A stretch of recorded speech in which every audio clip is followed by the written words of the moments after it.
Daniel Calleja joins me now, and he is the Director General of the Environment at the EU. You've just been talking at the forum on the panel, talking about driving the sustainable food chain and the development there.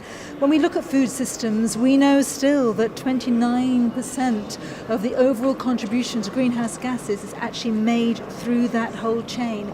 This really has to change. Was that one of the key messages that you heard today at the forum? I think there were three key messages.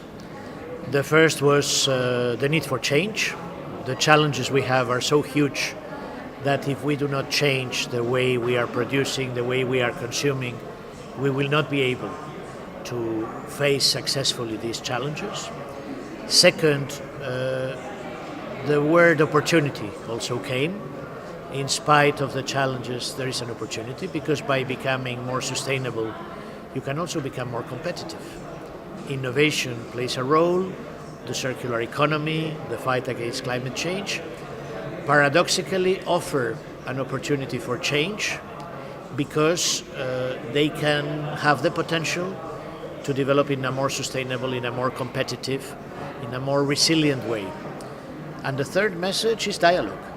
We cannot succeed just by proposing rules from Brussels or by having these decisions taken at national level or at regional level. We need to integrate policymakers, and we need to integrate the farmers very much in particular, because they are key players in the solution to all these issues. Through your lens at the EU, out of those messages, there is of course the criticism that there is fear of science, there is a lack of speed in change. Is that how you see it?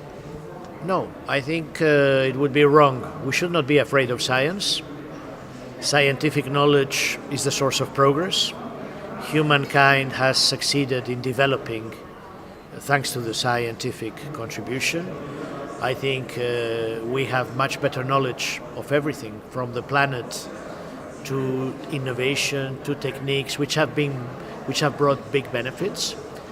But what we have to do is to ensure that our decisions are solidly science-based, that we integrate scientific considerations when we apply the precautionary principle, that we find the right balance between the principle of precaution and the principle of innovation.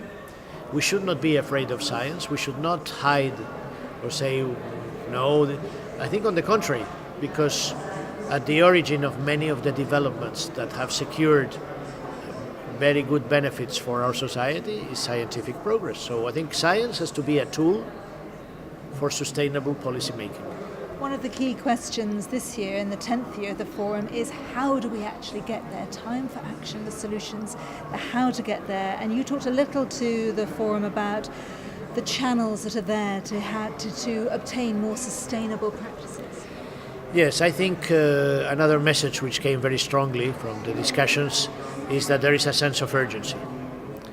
We don't have all the time in the world to discuss. We need now to act. We need to work on implementation. We need to work on the reform for the future of common agricultural policy. How do we make it more sustainable? How do we make it more long-term oriented? How do we integrate innovation? How do we secure the investment that the agricultural sector needs, that the rest of the society needs? How do we decouple the need for additional production from the negative environmental damage? How do we strike the right balance between the different interests at stake? And how do we secure a framework of cooperation between regulators at European and national level and all the stakeholders? And of course we have business, we have companies, but we also have farmers, and we have the consumers. And when you are thinking issues like food waste, education is very important, but I think also trying to secure a future for this sector, which will remain strategic for Europe. Money and investment comes into it too. Kofi Annan talked at the opening of the forum about the need for private and public partnership, yes. Big business and smallholder. That's important too. Extremely important. We know that the national and European budgets are under pressure. We need to mobilize the private sector. what the Commission is doing with the European Fund for Strategic Investment, with the participation of the European Investment Bank, with the Platform for Water, with working towards innovative solutions, it's very important. We have also the LIFE program, where we have developed a natural capital financing facility as a tool to increase the resources. We need to think of biodiversity as a natural capital. And of course, we have a huge amount of funds in the Common Agricultural Policy. If they are reoriented in a more sustainable way, I think we have the means to develop our policy in the best way. It is not lack of funds.